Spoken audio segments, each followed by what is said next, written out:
Welcome back to Esencia. We're here with Dr. Suzanne Gilbert Lenz, and we're ready to do a very fun game called, you guys already know, Truth or Myth, and we're going to have our Ascend shots. So, are you ready? I'm ready. Let's do it. Truth or myth? When a woman is pregnant, the baby's hormones influence her?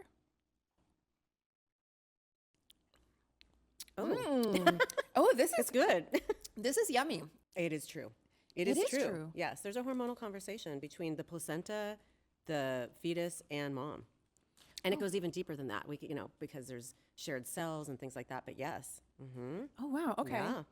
Truth or myth? Soy foods make you more effeminate? Oh, I like this one. That is false. And I hope that my partner listens because he's afraid of soy, which is absurd. Yeah, He thinks it's going to. You'd have to.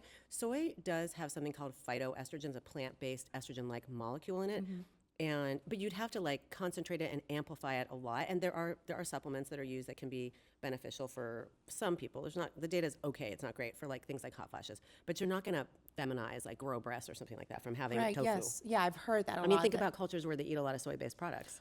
Actually, their health is better. Right. Yeah. Okay, well, good So to we'll know. drink to that. Truth or myth? PCOS and endometriosis are two sides of the same coin? I never thought of it that way. I mean, sure. I'm going to say true. I mean, I don't think Okay. that's necessarily conventionally accepted, but they both are hormonal. Those are true hormonal imbalances, right? One is, you could say, underexpression of estrogen, which is really not what it is, PCOS, but ovulation doesn't happen on a regular basis, which you can actually get extra estrogen. Endometriosis is that the estrogen is interacting in areas that it shouldn't be and influencing. So they're both inflammatory, though. I'll say that. Okay. Yeah.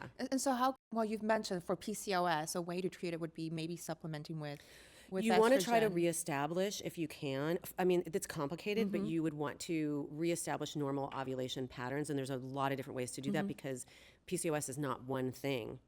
Some people, it's more almost like insulin resistance, like a diabetes type of thing. Some people, it's more difficulty with testosterone or androgens.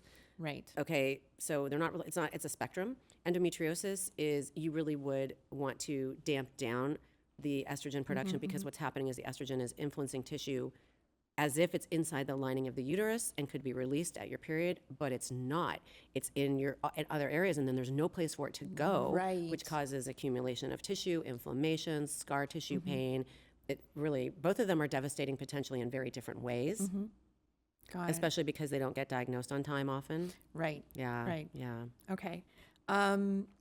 Truth or myth? After 35, your fertility drops. I really like this. I know, this is really yummy. This one I I'm knew you enjoying. might have to Thank be you drinking guys. this all day, but well, I tried to. That was me. I chose it. Thank so you, I'm gonna Dr. take the credit. Suzanne. Okay. Yes, yes. You're Thank welcome. you, Dr. Suzanne. Oh my God, what was the question? After 35, does our fertility Oh, drop? Okay, listen, that's true. But it's not a Okay. cliff. It's not a cliff.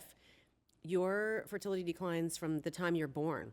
Okay, because Right. you're born with a certain number of eggs. Obviously, you're not using them until you can. You still have lots and lots and lots, hundreds of thousands of eggs left. And over time, you have less eggs and the quality changes. However, that doesn't mean you cannot get pregnant after 35. Right, we've seen that. Oh my gosh. Right. Now more than ever. Yes. Well, women are they're educating themselves and taking care of themselves Yeah. and, delaying relationships and things like that. Some of it I think is good. Some of it creates a little complexity. Right. Right? Yeah. Truth or myth? People find you more attractive when you are ovulating? Sip, sip, sip. Oh, I'm done with this Oh, one. she really liked it. I mean, there are studies indicating that and also that your libido is higher for obvious reasons. So I think that's a 100%. really interesting. I think it's just like anybody, when you walk into an environment feeling yourself, other people feel you also. Yes. So yes, I'm going to say yes.